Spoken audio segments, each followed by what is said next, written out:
ভাগ্যের কি নির্মম পরিহাস, এক প্রবাসী জীবনে ঘটে গেল এক ভয়াবহ দুর্ঘটনা।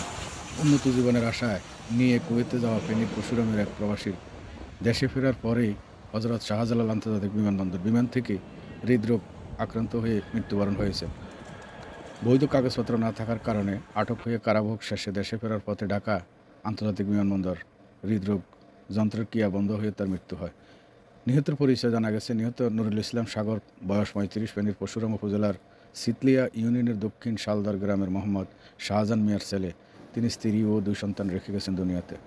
জানা গেছে, গত বছরের আগস্ট মাসে জীবিকার তাগিদে কুয়েতে যান সাগর। বৈধ কাগজপত্র না থাকায় সেখানে পুলিশ তাকে আটক করে ১৫ দিন জেল হাজতে অর্থাৎ কারাভোগের পর গত শনিবার ১৮ এপ্রিল ২০২৬ তাকে বাংলাদেশগামী একটি ফ্লাইটে ফেরত পাঠানো হয় দেশের উদ্দেশ্যে।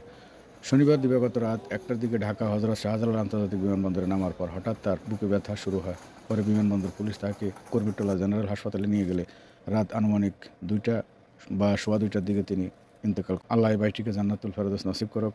প্রবাসের যারা জীবিকার তাগিদে পরিবারকে সুখে রাখার জন্য দেনা পেনা ঘর দরজা ভিটে বাড়ি বিক্রি করে প্রবাসে আসা করেন, সেটাই হবে। আল্লাহ হাফেজ। সকল প্রবাসীর সুস্থতা কামনা করি এবং কুয়েতের আইন কানুন মেনে চলবেন।